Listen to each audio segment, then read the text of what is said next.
My daughter-in-law slapped me. But when she saw the 70-meter mansion still in my name, she called me 39 times.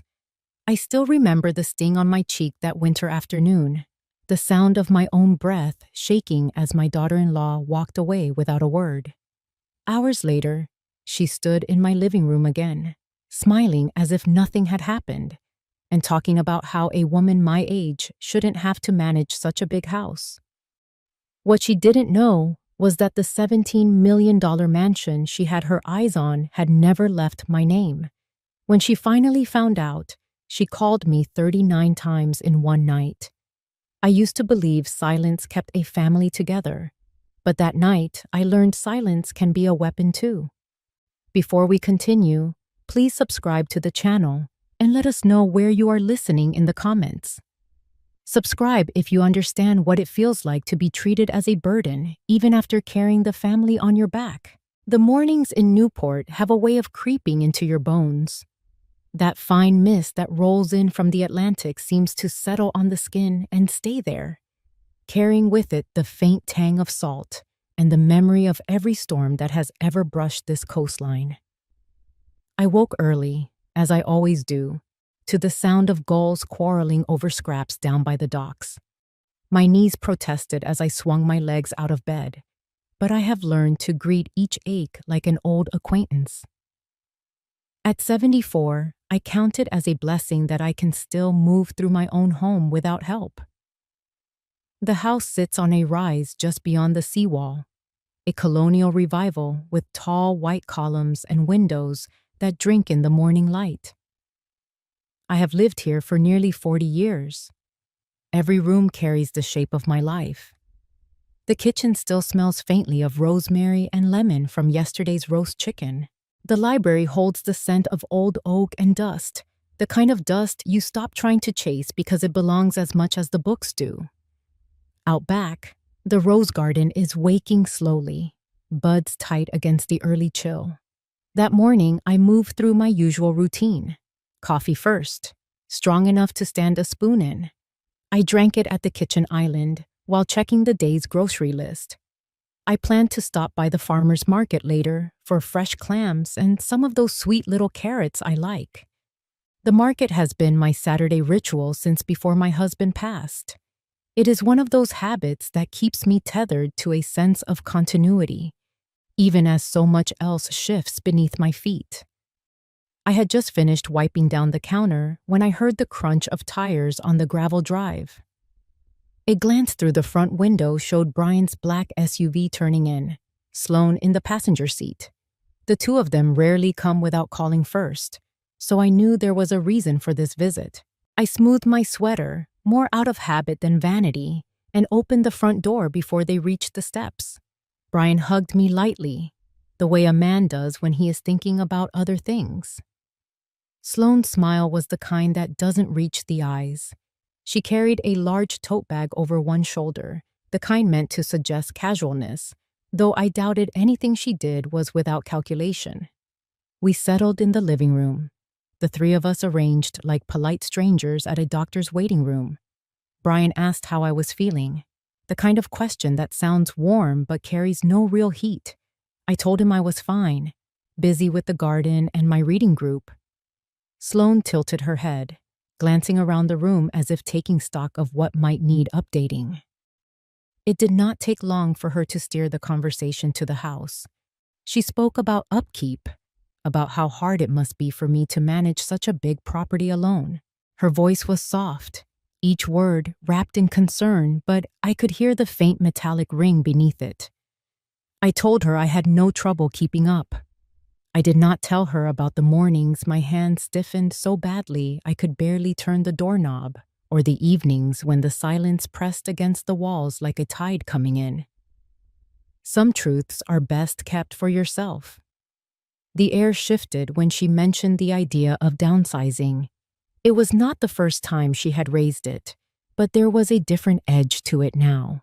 She spoke of efficiency, of freeing me from burdens, of opportunities for them to help me transition into something smaller and easier. Her tone was smooth, but there was a current underneath, one I had learned to read after years of marriage, years of business negotiations, years of watching people dress greed as generosity. I listened, nodding when it seemed polite, sipping my coffee to fill the spaces between her sentences. Brian avoided my eyes, studying a spot on the rug. I wondered if he realized that his silence spoke louder than anything Sloane was saying. When they finally stood to leave, Sloane gave me that same practiced smile, the one that said we were all on the same team. I walked them to the door, watching as the SUV backed down the drive. I stayed there a moment longer, feeling the damp breeze off the ocean. The roses along the side path trembled in the wind, not yet in bloom but holding the promise of it. Back inside, I cleared the coffee cups and placed them in the dishwasher. The room felt larger somehow, the air thinner. I thought about the way Sloane's gaze had lingered on the view from the living room window, the same view that had made me fall in love with this house the first day I saw it. I thought about how easily she spoke of changing what had been my anchor for decades. I went to the library and stood by the window there, looking out toward the water. A fishing boat was making its way back to harbor, the gulls already circling above it. Life on the water follows its own rhythm, tides and returns, comings and goings. I have always believed that a home should have a similar rhythm, but I could feel a shift in the current now, slow but steady, a pull toward something I had not invited. That night, as I settled into bed, I could still hear the crunch of tires on gravel, see the way Brian kept his eyes on the floor, and feel the weight of Sloane's smile. The house creaked softly around me, an old companion adjusting to the night. I closed my eyes and told myself that tomorrow I would go to the market, pick out the clams, and talk about nothing heavier than the weather. But somewhere in the quiet space before sleep, I knew the conversation we had that morning was not over. It had only just begun. The invitation came 2 days later. Brian called in the morning, his voice flat, saying they thought it would be nice to have dinner together at the wharf house down by the pier. It was not a place we usually went as a family. The wharf house is more of a place for tourists or couples celebrating anniversaries, all candlelight and polished wood, the smell of grilled seafood carrying over from the open kitchen. I said yes without hesitation. Sometimes it is better to step into a situation than let it come to you. The evening was cool, the kind where the air smells faintly of salt and diesel from the boats moored along the dock. I dressed in a navy sweater and slacks, sensible shoes for the uneven planks of the pier. The restaurant was busy, the murmur of conversation blending with the clink of silverware. Brian waved from a corner table by the window, where the last of the sunlight spread a soft gold across the water. Sloane was already seated, a glass of white wine in hand. We ordered quickly.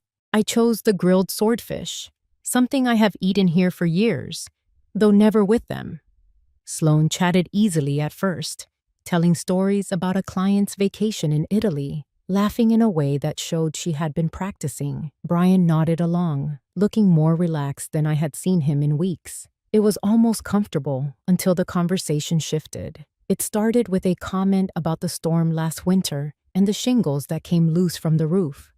Sloane asked if I had ever considered replacing the roof entirely, perhaps even selling before the next big storm did more damage. She spoke as though she were talking about the weather, her tone light, but I could hear the intention under it. I said the roof was fine, repairs had been made, and the house was holding steady. Her smile thinned. She leaned forward, her hands folded on the table as if confiding in me. She talked about how hard it is for older people to manage large homes, how much stress it can bring, how freeing it can feel to let go of something so demanding. She glanced at Brian as if expecting him to join in, but he kept his eyes on his drink. I listened.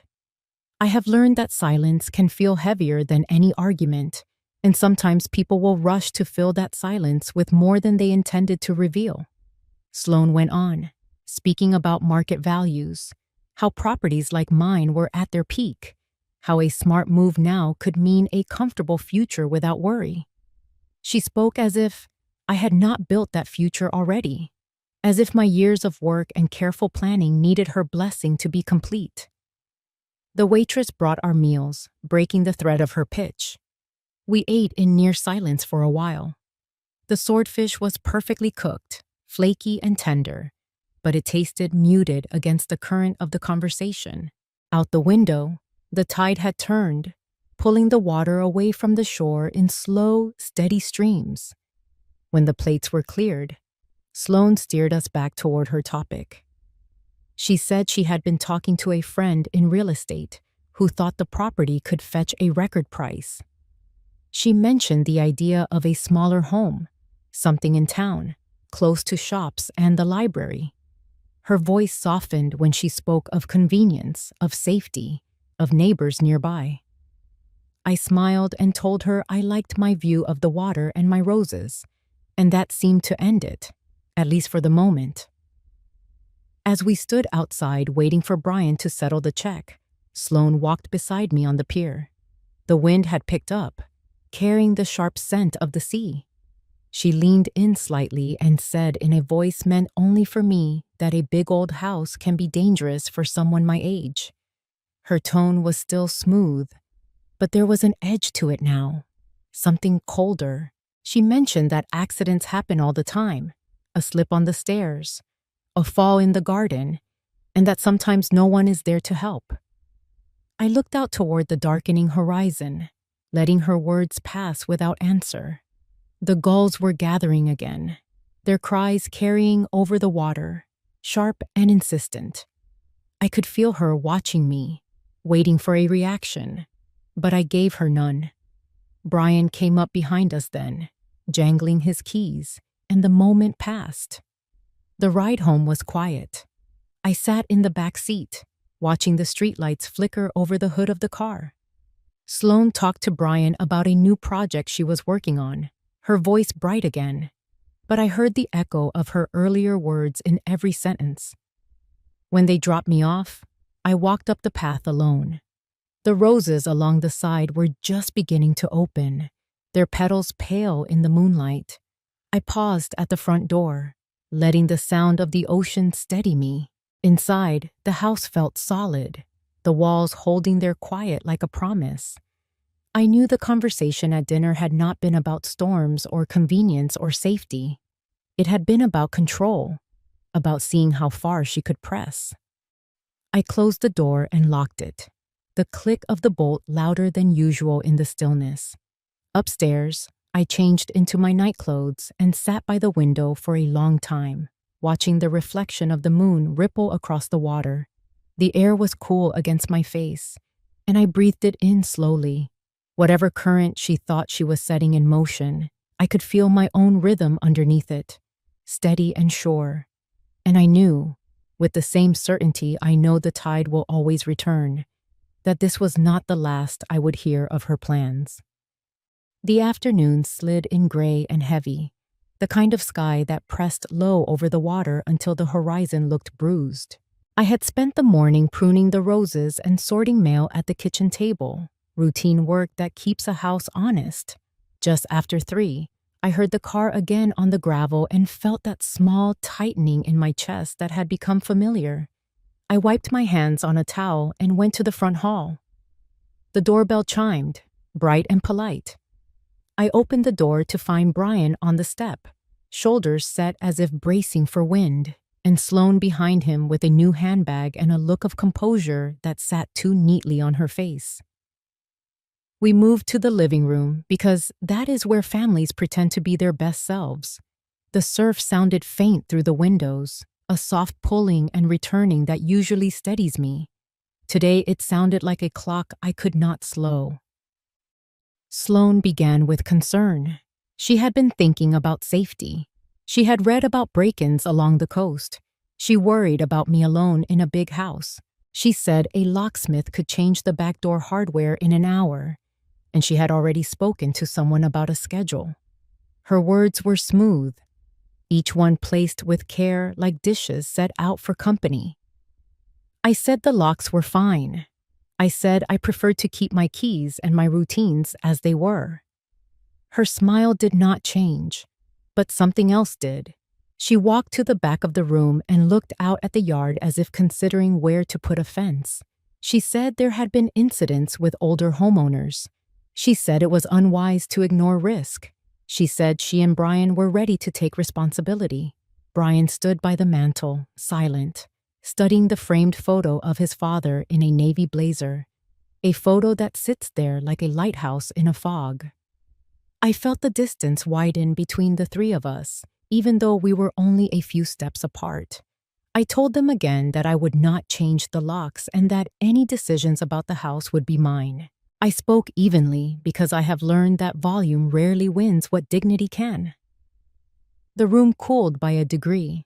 Sloane turned from the window and crossed the rug, her heels pressing little crescents into the wool. She began to talk about stairs and bathtubs and the stories she had read where a preventable fall turned into a tragedy. She used the word liability. She used the word transition. She used the word necessary. Each term landed with the flat weight of paperwork. I felt something old and hot rise in my throat. Not anger so much as refusal finally taking shape. I said no. I said it once. Then again. She moved closer. Her perfume was light and sharp, a citrus that made the back of my mouth taste metallic. She was smiling, but her eyes were fixed and bright. She lifted her hand as if to make a point. The gesture hung there an instant too long. Then her palm struck my cheek. The sound was small but clean, like a glove hitting a desk.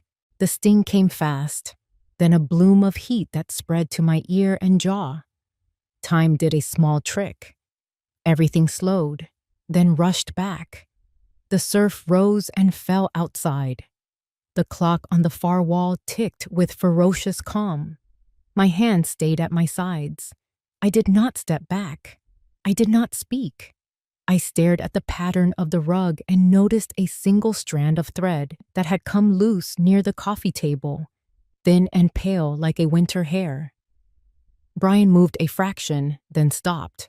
His voice arrived a moment later, thin with panic, and something else I did not want to name. He said I had upset her. He said I had pushed too hard. He said we could all take a breath. He did not look at my cheek. He looked at the floor as if the answer might be written there in the wood grain. Sloane lowered her hand and stepped away. She adjusted the strap of her bag. She said she regretted the moment. She said emotions were high because she cared. She suggested again the locksmith and said she could handle the bill. The calm returned to her voice like a trained bird landing on a wrist. My face throbbed, but the pain was already moving inward to a place I could not reach with fingertips. I told them the conversation was over for the day. I told them I wanted them to leave. We walked together to the front door. The air in the hall felt cooler, cleaner. Brian muttered something about calling tomorrow. Sloane said we would revisit the topic when everyone had rested. I opened the door and stood aside. The gravel answered their steps with a steady crunch. Then the car door closed. Then the engine turned, and the sound faded down the drive until the only thing left was the distant water and the thin ring still humming in my ear. In the powder room off the foyer, I stood in front of the mirror and pressed 2 fingers to my cheek. The skin was flushed a deep pink that would pass by morning. I ran cold water over a washcloth and held it there, counting to 30 the way a nurse once taught me. My reflection looked exactly like me, only more alert, as if a lens had been shifted and now the edges were too sharp. I thought of the words Sloane had used all week, the tidy language of care and efficiency, and how easily a hand could slip out from behind those words. I walked through the house and locked the doors. I checked the back door twice, then once more for the rhythm of it. In the kitchen, I opened the notebook I keep by the phone and wrote down the time and what had happened in clean, even lines. I have always kept records, numbers from the store, appointments, notes from meetings. Now I added this, a line for a hand and a room and a silence that followed. By evening, the sky had cleared to a thin blue. I took a slow lap around the garden, not because the roses needed me, but because the air did. I moved carefully down the steps and across the flagstones, breathing in the damp green of the lawn. A neighbor waved from the street and I lifted my hand in return. My cheek had cooled, but the memory of heat lingered like a ghost in the skin. I knew I would sleep lightly. I knew that what had been hinted at over dinners and careful phrases had crossed a threshold in my living room. Back inside, I made tea and sat at the kitchen table. The house held me the way an old coat holds a familiar scent. I listened to the kettle settle, and the refrigerator hum, and the faint click of the hallway clock. I thought about the next steps I would take, and how I would take them without hurry. There is a kind of work that requires noise, and another kind that calls for patience, for a pen, for a folder set aside in a drawer that no one else opens. I closed my eyes and felt the weight of the house under my feet. The tide was moving. The current was real. And I understood, with a steadiness that surprised me, that quiet would be my ally until it no longer served me. The days after the slap passed with a stillness that felt unnatural. The house seemed to hold its breath, each room too quiet, as if waiting for the next disturbance. I moved through my routines as usual, watering the roses in the morning, reading in the library after lunch, stopping by the market for fresh bread. Outwardly, nothing had changed. Inside, I could feel the balance shifting, the ground beneath the surface tilting toward something I could not yet see. It started with small murmurs. At the church kitchen, where I volunteer on Thursdays, a woman I barely knew leaned over the counter while we chopped vegetables and asked if I was doing all right at home. She mentioned hearing that I had left the oven on all night last week. I smiled politely and said the soup needed more salt. In the pool at the senior center, two acquaintances from my water aerobics class exchanged a look before asking if I had found someone to help me with the garden. The words were framed as kindness, but the undercurrent was there. I have lived long enough to recognize a pattern when I see one. These things do not happen by accident. They start with a phrase in a conversation, something that can be passed along with a tilt of the head, a suggestion that someone is slipping, losing track. It is a quiet sort of sabotage, one that leaves no fingerprints but works its way into the minds of neighbors and friends until it becomes something they believe they saw for themselves. Back at the house, I began to notice other changes. The cabinet in my study, where I keep important documents, looks slightly out of line with the carpet pattern. The top drawer of the desk in the library, the one that sticks a little, had been pulled all the way out and pushed back in without the usual scuff mark it leaves when I close it. These were not accidents. Someone had been inside those drawers looking for something they thought I would not notice was gone. I did not call Brian. I did not confront Sloan. I have learned that to react too soon is to tip your hand.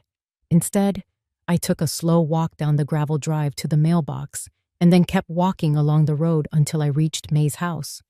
She was in her yard, trimming back the lavender bushes, her wide-brimmed hat pulled low against the sun. She saw me coming and set the shears aside, her eyes narrowing just enough for me to know she had been expecting a visit. We sat on her porch with iced tea, speaking of small things until I told her about the oven story, about the questions at the pool, about the drawers. May has a way of listening without blinking, as if she is catching every word in a net. When I was done, she nodded once and said she would keep her ears open. In a town like ours, information travels faster than the tide, and May knew exactly which currents to watch. That night, I walked the house after dark, checking locks, looking for signs that someone had been inside again. The back door latch felt loose, though it had been fine the day before. I tightened the screws myself and made a note in my kitchen notebook. I began carrying that notebook from room to room, jotting down anything out of place, no matter how small. The following afternoon, I called Leighton's office. I told his assistant I wanted to review the status of my estate documents, especially the deed to the house. There was a pause on the other end, the kind that tells you someone is suddenly paying closer attention. She said he could see me the next morning. I hung up and felt the first real sense of steadiness I had had all week. As the sun went down, I sat in the library, the long light of evening stretching across the rug, and thought about how quickly a story can be rewritten if you let someone else hold the pen. I thought about my husband, about how we had built this life piece by piece, how many times we had chosen to keep something simply because it mattered to us. Those choices are easy to erode when you are not the one who made them. The phone rang just after 8. The caller ID showed Brian's number, but when I picked up, it was Sloane's voice. She asked if I had given any more thought to making the house safer, perhaps even looking at a few smaller places in town. Her tone was light, almost playful, but there was no mistaking the persistence. I told her I was fine and ended the call before she could press further. I wrote the time and her words in the notebook before I went upstairs. In bed, I could hear the waves pushing against the seawall, steady and certain in their return. I knew the rumors would keep circulating. I knew the visits and calls would continue. But I also knew something else now. Silence had always been my way of keeping peace, smoothing the surface before anyone could see the ripples underneath. The trouble is, once people start mistaking that silence for weakness, they stop respecting the water entirely. I turned out the light and let the darkness settle around me. Tomorrow, I would drive into Providence and sit across from Leighton in his office, and we would talk about locks and deeds and the way to hold on to what is yours without letting the whole world know you are holding it. For now, I would rest, because the work ahead would require patience. And patience I have always had in abundance. The drive into Providence was quiet, except for the hum of the tires on the highway and the occasional hiss of wind against the side mirrors. I had been to Leighton's office countless times over the years, most of them routine visits to update a trust document or review a property tax statement. Today felt different. I carried my kitchen notebook in my handbag, the one that now held more than grocery lists and rose pruning notes. Each line in it was a marker, a record of things I could not afford to forget. Leighton's office occupied the second floor of a red brick building that had once been a bank. The brass handles on the front doors were polished to a shine, the kind of shine that comes from someone taking pride in small details. His receptionist, a woman with quick eyes and a warm voice, offered me coffee while I waited. I declined, preferring to keep my hands steady. When Leighton stepped into the reception area, he greeted me the same way he always had, with a firm handshake and a slight tilt of his head, as though acknowledging something unsaid. We settled into his office, the windows framing a view of the river where a few fishing boats were tied up for the day. He asked what had prompted my call, and I told him plainly, I wanted to review the deed for my home and ensure the trust documents were in order. His brow tightened just slightly, enough for me to see that he was already thinking several steps ahead. He opened a drawer, withdrew a thick file stamped with my name, and set it on the desk between us. We went through the papers together. The trust was still active, the property still securely titled under the irrevocable trust we had established years ago. But then he pulled out a separate folder. This one held copies of documents that had been sent to the county recorder's office, documents I had never seen before. My name was on them in black ink, in a signature that looked almost exactly like mine, but not quite. There was a quitclaim deed, transferring the house from the trust to my son and daughter-in-law jointly, and a power of attorney authorizing them to make all decisions on my behalf. Both bore dates from less than 2 weeks ago. Leighton slid the papers toward me. I studied the signature, my eyes tracing the curves of letters that I knew were not my own hand. The loops were too wide, the pressure too uneven. Whoever had done it had studied my handwriting carefully, but not carefully enough. I kept my voice even as I said that these were not my documents and that I had not signed them. Leighton nodded, then took out a legal pad and began making notes. He said the filings had been flagged by an internal review clerk who recognized the trust name and thought it odd that the property was being transferred out without his involvement. He explained that the filings had not yet been processed to completion because of that flag. That gave us time, but not much. I asked how something like this could happen, and he said that with the right information, someone could attempt it. All they needed was access to my personal details, an old copy of my signature, and enough nerve to walk the paperwork into the recorder's office. The nerve part, I thought, was in no short supply with certain people. Leighton suggested we quietly secure additional protections on the trust and alert the recorder's office that any future filings would require in-person verification from me and from him. He also recommended we consider a private handwriting analysis, not for the sake of proving guilt in court yet, but to build a record in case the situation escalated. I agreed to both. I had no interest in broadcasting what we knew until the time was right. Before I left, he handed me a sealed envelope containing certified copies of the current trust documents and the deed. He told me to keep them in a safe place, somewhere not obvious. I slipped them into my handbag next to the notebook. The weight of the papers was more than physical. It felt like holding the history of my home in my hands. On the drive back to Newport, I replayed the meeting in my mind. The precision of the forged signature, the timing of the filings, the quiet way rumors about my stability had been seeded in the community. It all fit together. This was not an impulse. It was a plan, deliberate and methodical. The thought should have made me angry, but instead, it left me with a sharper sense of purpose. I had proof now. Something tangible beyond whispers and shifted furniture drawers. When I reached home, the sun was low over the water, turning the waves a deep copper. I carried the envelope upstairs to my bedroom and slid it into a box I keep under the bed, the one with family photographs and letters my husband wrote during our first years together. It was not the most secure location, but it was one only I ever opened. Later, as I sat in the library with a cup of tea, I opened the notebook and wrote the day's events in clear, deliberate script. I noted the time of the meeting, the content of the forged documents, and the steps Leighton and I had agreed to take. I added a small mark in the corner of the page, a habit I have when I know a note may be important later.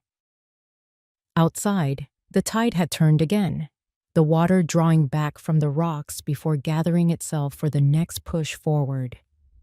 I closed the notebook and set it beside me on the arm of the chair. There is power in patience, but patience works best when paired with preparation. I would let this plan play out, but not without my own moves in place. The difference now was that I had something they did not expect me to have. A clear view of the game before it reached the final round. I have always believed that a well-kept house tells its own story. Every drawer, every shelf, every folder in its place means that when something shifts, even by an inch, you notice. In the days after my meeting with Leighton, I began moving through my home with the deliberate pace of someone taking inventory. Not the kind of inventory you keep on paper for taxes or insurance, but the quiet mental record that comes from living with objects long enough to know their exact weight and where the light falls on them at a certain hour. Each morning started the same. I would walk through the kitchen, check the locks on the doors, then move to the library, the study, the upstairs hallway. I tightened hinges, tested window latches, dusted around frames, and in the process confirmed what was as it should be and what was not. The kitchen notebook came with me everywhere now, its lined pages filling quickly with dates, times, and observations. One page was devoted entirely to the position of my desk drawers, another to the contents of the small safe in the closet where I kept a few heirloom pieces of jewelry and some financial papers. May stopped by one afternoon with a bag of lemons from her tree. We sat in the sunroom, the glass warming us despite the chill outside.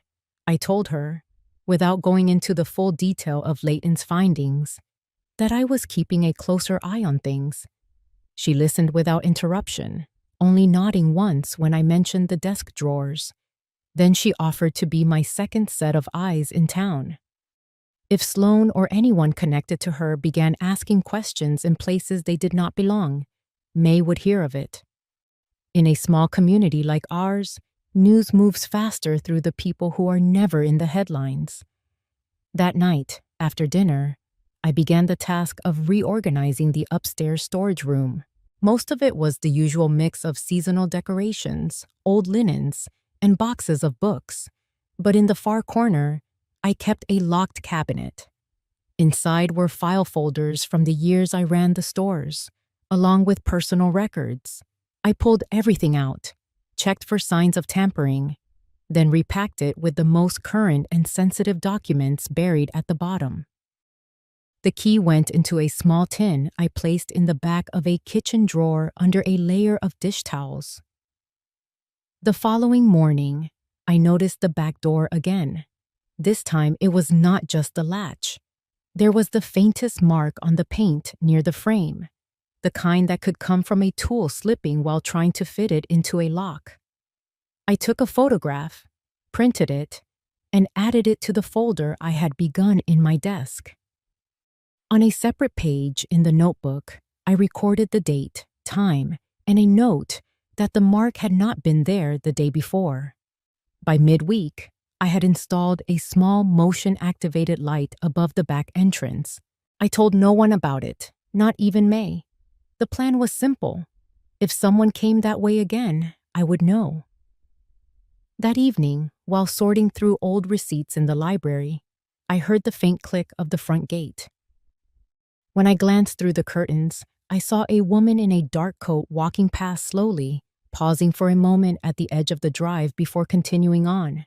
It could have been nothing, but in times like this, you learn that what looks like nothing often isn't.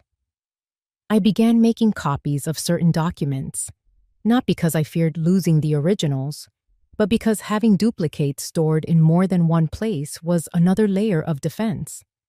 Some went into a safe deposit box at the bank in town. Others I entrusted to Leighton's office. The act of creating those copies felt oddly calming, as if each one was a stone laid in a wall no one else could see but me. The routine, as precise as it was, did more than protect the house. It steadied my mind. There is a temptation, when you know someone is working against you, to become reactive, to meet every move with an immediate counter. But experience has taught me that not every action needs to be visible. Sometimes the most effective work is the kind done in quiet, when no one is watching. When you can shape the field to your advantage without your opponent even realizing it has shifted beneath their feet. Late on Thursday, as I was putting away groceries, the phone rang. The number was unfamiliar, but the voice on the other end was a young woman introducing herself as a home aide. She said she had been told I was in need of part-time help, that she could start as early as the next day. I asked Etal how he had gotten my number, and she said she had been given it by Sloane. I kept my tone neutral and told her I did not require any assistance. After the call ended, I added another line to the notebook and underlined Sloane's name twice. By the week's end, I had a system in place, documents secured in multiple locations, physical evidence of tampering cataloged and dated, a trusted friend positioned to observe the community channels where rumors travel, and above all, a growing awareness of how methodical this intrusion was becoming. It was no longer a matter of whether Sloane would try again, but when, and in what form. As I closed the notebook one evening and placed it beside the lamp on my nightstand, I realized that what had once been my private sanctuary was now an active front in a conflict I had not chosen but would not walk away from. The difference now was that I was ready to meet it, not with raised voice or open confrontation, but with a record so precise it could not be undone. The house was still mine, the air inside it still mine, and as long as that was true, every corner of it would bear my order and my watchfulness. The wind came in sharp off the water that evening, rattling the old shutters and carrying with it the smell of seaweed and rain. I had just finished washing the dinner dishes when I heard the soft creak of the back porch boards. It could have been the wind, but the rhythm was wrong. I set the dish towel on the counter and moved quietly toward the hallway that led to the rear of the house. The motion light I had installed over the back door flicked on, flooding the porch in a cold, white glow. For an instant, I saw the edge of a dark sleeve disappear beyond the frame. My heart gave a hard, steady thud, but my hands were calm. I kept my place inside, counting the seconds until I heard the faint metallic clink of the gate latch, followed by the muffled sound of footsteps moving away across the gravel. I did not open the door. Instead, I walked to the desk in the library, retrieved my camera, and stepped just far enough onto the porch to photograph the fresh footprints on the mat. The porch board still held the warmth of the light, and the air smelled faintly of cologne that did not belong to anyone who lived here. I took another picture of the faint smudge on the doorframe, near the lock, then closed the door and turned the deadbolt. By the time Officer Ramirez arrived, the wind had picked up, scattering leaves across the drive. He listened as I explained what had happened, his eyes narrowing slightly when I showed him the photographs. He knelt to inspect the doorframe, confirming that there were new marks, shallow but telling. He did not speculate on who might have been there, only said that whoever it was had some experience with locks. I told him I wanted this documented, and he nodded, writing it into his report. After he left, the house seemed quieter than usual, as if it too was listening. I walked through each room, checking the windows and doors again. Everything was secure, but the air felt different, heavier in a way that made my shoulders tighten. I sat in the kitchen with the notebook open, writing down the time the light had come on, the direction the figure had moved, the scent in the air, the sound of the latch. These were the details that would matter later. Not long after, the phone rang. The number was familiar this time. Sloane's. Her voice came warm, almost relieved, as she said she had been thinking about our last conversation. She told me she wanted to smooth things over, that she had acted out of concern, and that perhaps we could meet the next day to discuss options for making the house safer.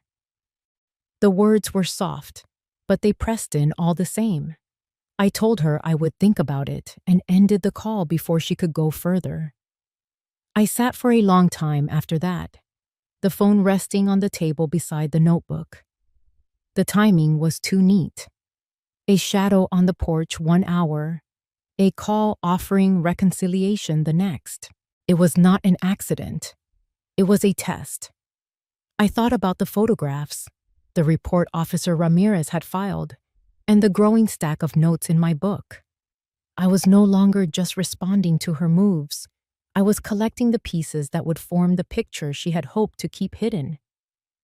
By midnight, the wind had eased. I walked to the window in the library and looked out toward the back gate, now closed and still under the beam of the motion light. The garden beyond swayed gently, the roses bending under the damp air. The house stood steady around me, each lock turned, each curtain drawn. I knew they would try again, and when they did, I would be ready to meet them with more than words.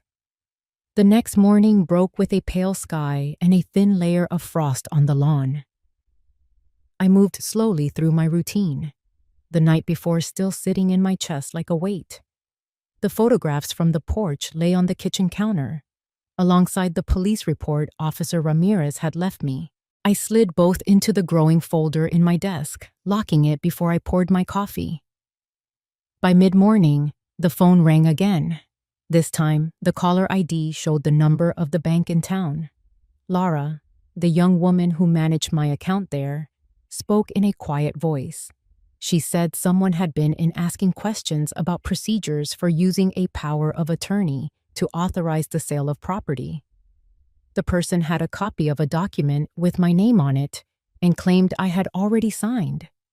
Lara told me she found it odd, especially since she knew I usually handled everything in person.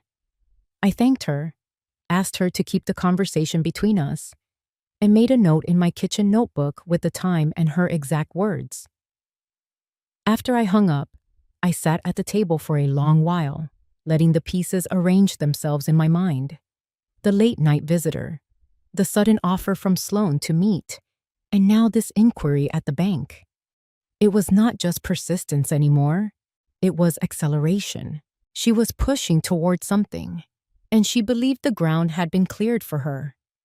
That afternoon, May stopped by with a bag of fresh rolls from the bakery.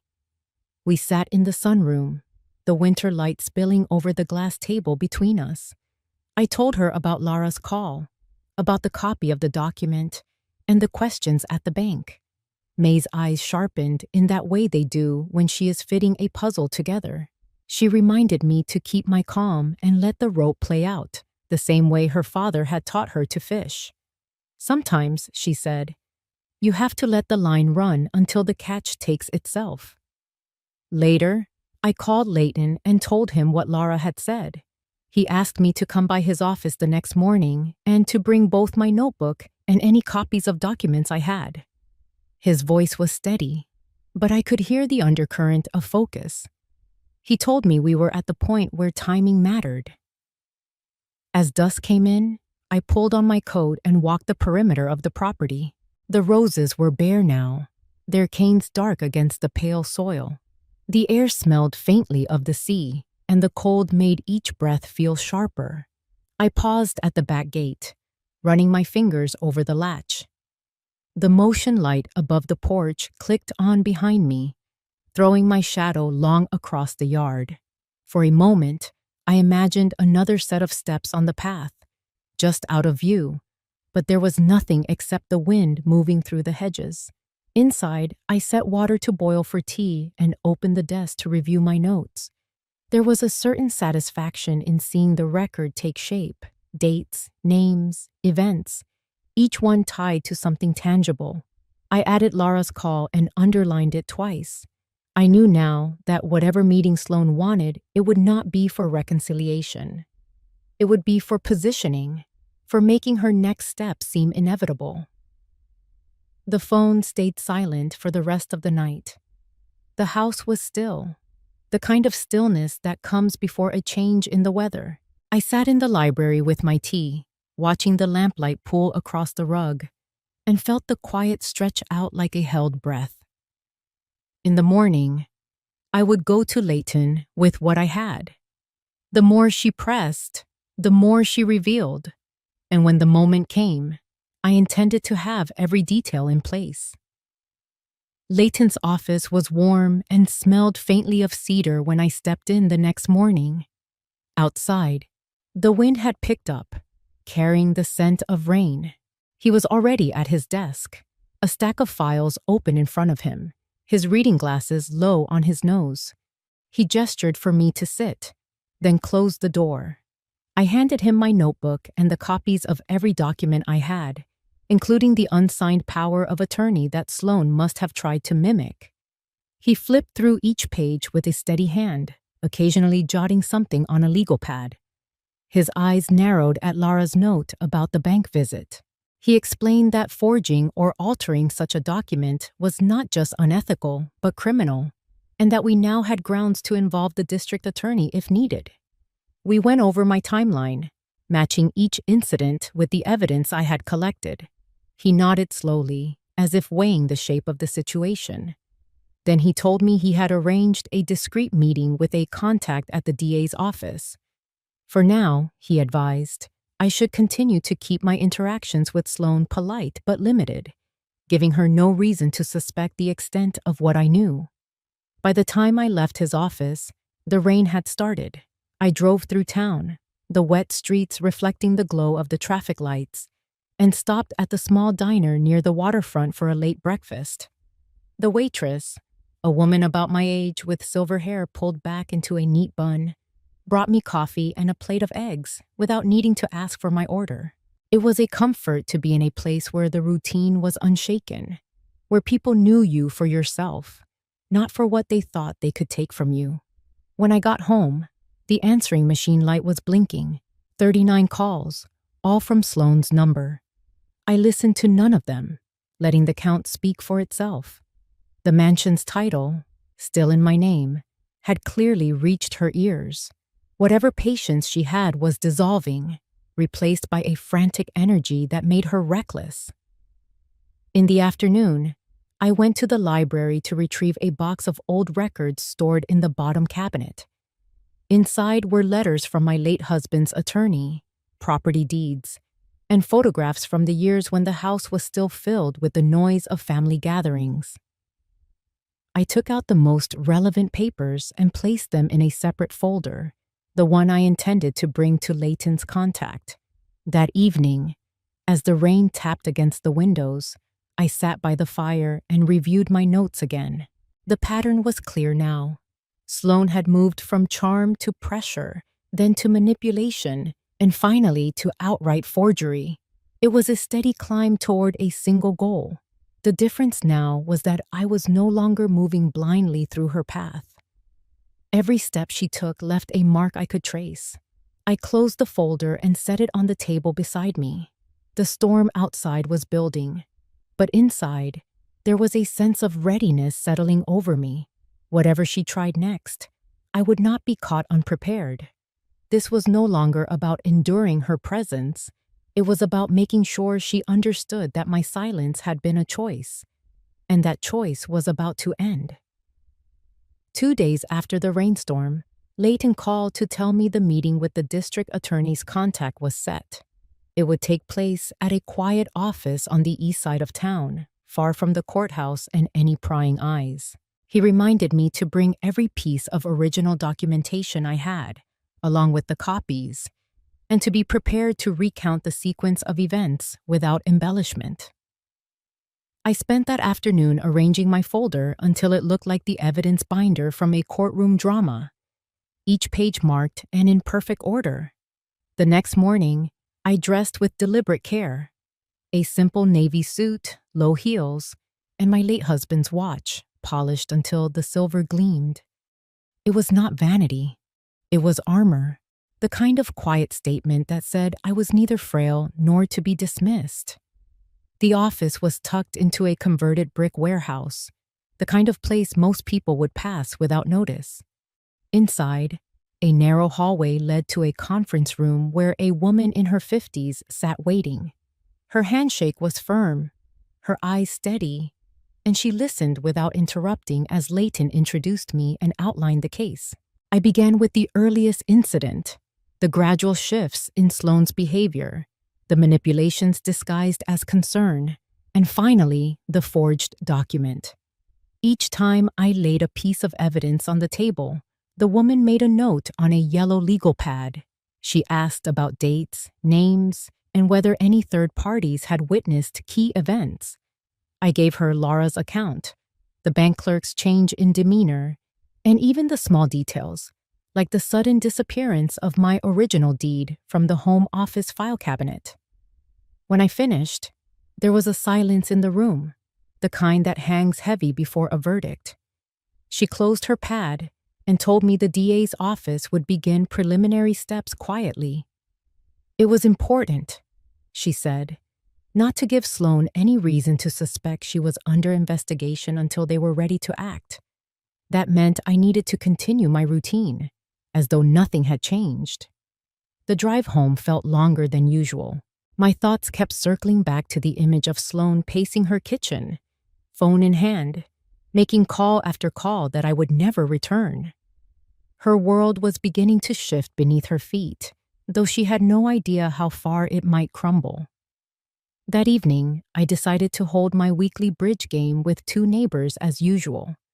It was a way to keep the pattern unbroken, to let the hum of ordinary life mask the quiet machinery now moving against her. As we played, the conversation turned to small-town news, the new cafe opening on Main Street, the rising price of groceries. I smiled and played my hand as if my thoughts weren't elsewhere, as if I wasn't mentally mapping each step until the moment Sloane's bravado would finally collapse. Later, after the house was quiet, I poured a single glass of wine and sat in the den with the fire burning low. The folder of evidence lay on the table, the edges neatly aligned. I thought of the years I had spent building this life, the care I had taken to preserve the home and the legacy that came with it. For too long, I had let someone else treat that care as weakness. Now, each page in that folder felt like a stone in the foundation of something stronger. Outside, the wind began to rise again, rattling the shutters, a sign that another storm was on its way. I did not mind. Some storms, I had learned, were worth facing head-on. The first sign that something had shifted came late on a Thursday afternoon. I was in the kitchen, slicing apples for a pie, when my neighbor, Edna, called to say she had seen a county vehicle parked outside Sloane's boutique earlier that day. Edna had no reason to connect the dots, but I knew exactly what it meant. The district attorney's office was beginning to make quiet moves. I went about my evening as though nothing was out of place. The pie went into the oven, the laundry into the dryer, the porch light flicked on just after dusk. Yet beneath that rhythm, a low hum of anticipation ran through me. It was the first tangible ripple from the work we had put in, and I could almost feel it spreading outward. The next morning, Leighton called. His tone was calm but deliberate. He said an official request for certain financial records had been made through discreet channels, and that it would eventually reach Sloane's notice. The goal was to let her wonder, to let the uncertainty gnaw at her before she had anything concrete to react to. I understood the strategy. A mind like hers, one built on control, would start to unravel long before the real consequences arrived. By Saturday, I noticed subtle changes. The usual string of missed calls had slowed, replaced by the occasional text from an unknown number, likely her trying to get through without using her own line. I did not reply. Instead, I kept my phone face down on the side table, its silence more satisfying than any conversation could have been. That evening, I took a walk through the neighborhood. The air was crisp, the last of the autumn leaves skittering along the pavement. I passed the Hendersons' house and saw their grandchildren chasing each other on the lawn, their laughter ringing out against the early night. It struck me how different my own family's story had become, how far it had drifted from the simple warmth that used to fill my home. The thought did not bring sadness so much as resolve. On Sunday, Lara stopped by. She was quieter than usual, setting her bag down and offering to make tea without much small talk. When she finally sat across from me, she admitted she had heard from a friend that Sloane was acting unusually distracted at work, even curt with her regular customers. Lara didn't ask for details. She had learned not to, but I saw the flicker of curiosity in her eyes. I simply told her that some truths had a way of rising to the surface no matter how deeply they were buried. That night, I pulled the old family photo albums from the bookshelf. Not out of nostalgia, but as a reminder, page after page of birthdays, Sunday dinners, vacations by the lake. They were a record of the years before resentment and greed began to cloud the edges. Looking at them, I felt a strange mixture of loss and clarity. Those moments were gone, but they had shaped the woman sitting here now, steady and unwilling to be moved. By Monday morning, another call from Leighton confirmed the momentum was building. More records had been flagged for review, and discreet interviews were being planned with individuals connected to the property's transfer. He advised me to keep my schedule predictable, to avoid any sudden changes that might make Sloan suspicious. I spent the rest of the day in my garden, clearing out the last of the summer beds, the scent of damp earth rising as I worked. Each root I pulled, each wilted stalk I cut away, felt like a quiet echo of the process already underway in the shadows, removing what was no longer healthy, making room for something stronger to grow. The sun dipped low, casting long gold light across the yard. I stood there for a moment, hands still, knowing the fracture had begun. It was only a matter of time before the cracks widened enough for everything she had built on deceit to come tumbling down. The call came just after sunrise. Leighton's voice was calm, almost satisfied. The investigation had concluded, and the findings were clear. Every hidden transfer, every falsified document, every signature forged in haste was now laid bare in official language. The mansion, the land, the investments, all confirmed as mine. I sat at the kitchen table, coffee cooling in my hands, letting the weight of those words settle over me. Months of restraint, of biting back the urge to lash out, had led to this moment. It was not loud or triumphant, but it was final. By late afternoon, I heard from Laura again. She had passed Sloan in town and said she looked pale, almost brittle. I imagined the walls closing in on her, the frantic way she must have been dialing my number 39 times, each call a little more desperate than the last. I had not answered then, and I would not answer now. Instead, I walked the halls of the mansion, my footsteps echoing in the quiet. Sunlight spilled through the tall windows, catching on the framed photographs and polished wood. This house had been my burden and my shelter, my prison and my shield. Now it was simply mine again, without question, without shadow. As evening fell, I sat by the fireplace, the crackle of the logs the only sound. There was no sense of revenge burning hot in my chest, only the steady, cool knowledge that dignity reclaimed was more valuable than anything stolen. I had not shouted, I had not begged. I had waited, and the truth had done the rest. In that stillness, I knew this was the closing of one chapter and the quiet beginning of another. My voice, once buried under years of silence, had returned, not in volume, but in certainty, and I would never lose it again. If you enjoyed this story, please like the video, subscribe to the channel, and comment 1 below.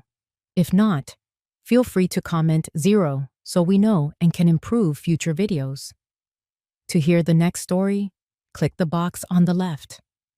Thank you for watching. Sometimes, it is not the loudest battles that win, but the quiet endurance that holds through the storm. If this story reminded you of a time when you had to stand firm and wait for the truth to surface, you are not alone. Share your thoughts in the comments so others can find strength in your words. And remember, your silence is not weakness. It can be the most powerful answer of all.